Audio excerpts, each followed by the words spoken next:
Potent icons of all, Saint Anthony of the Desert, a man who changed the course of Christianity.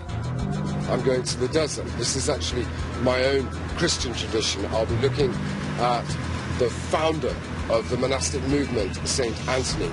He was the man who, 1800 years ago, went out into the desert to face his temptations, to face his demons. But this, what he did, began the Christian monastic tradition. To try and understand his experience, I'm going to be trekking across the desert and then living on my own in a mountain cave for 3 weeks. So I'm heading south on the highway out of Cairo to retrace his journey, which was, all those centuries ago, a new route to South. At the end of the day, the mountains loom up ahead.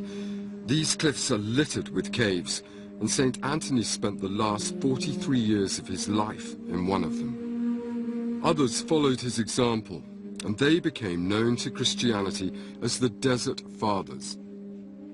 In a sense, they were following in the footsteps of the Old Testament prophets, and later Christ himself.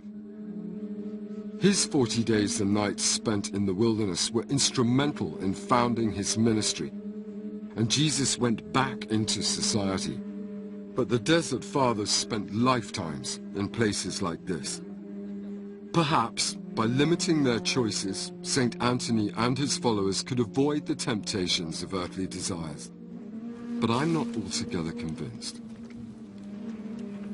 It's how we actually distinguish what's a healthy desire and what's an unhealthy desire. And I think we've had 1800 years since St. Anthony to mull this over.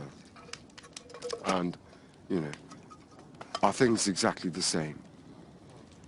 Are we to view things in exactly the same way?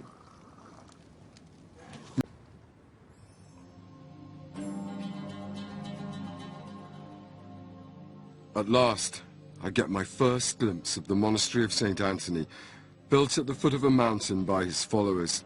It's the oldest monastery in the world.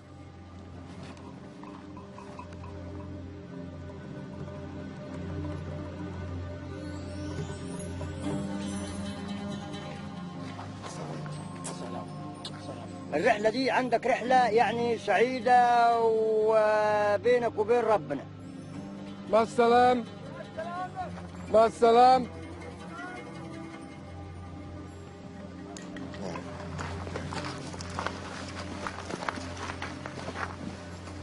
Such kindness. Such humor.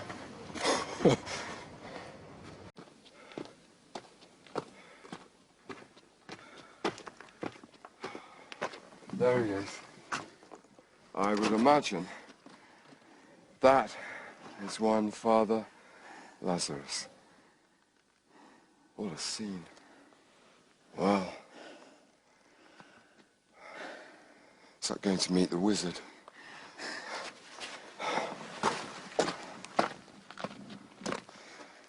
A lot of these guys just went mad.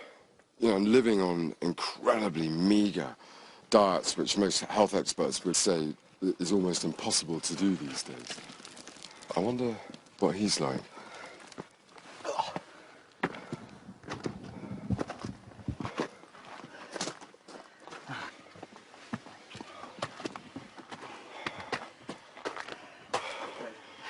Father Lazarus, I'm sorry I'm late.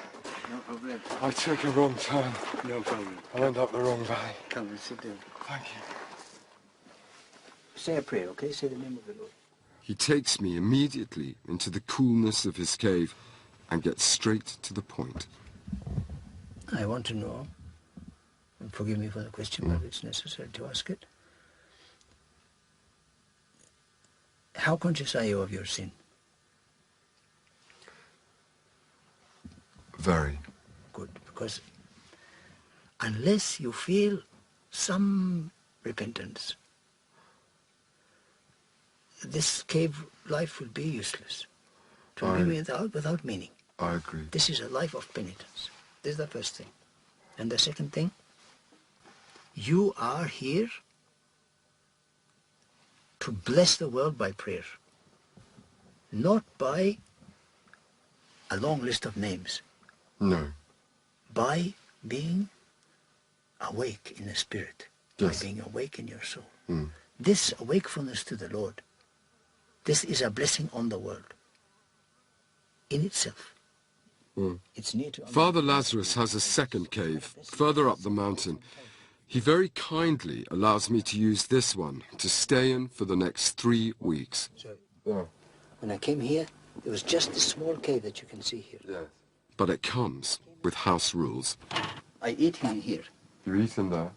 and I never eat in there. Okay. It's only for prayer. Okay. So this is for, this, you see the wide gate? Yes. The wide door? Yes. And you see this one? The narrow door. Narrow. The narrow way. This is the way to heaven, this is the way to the other place. Yeah.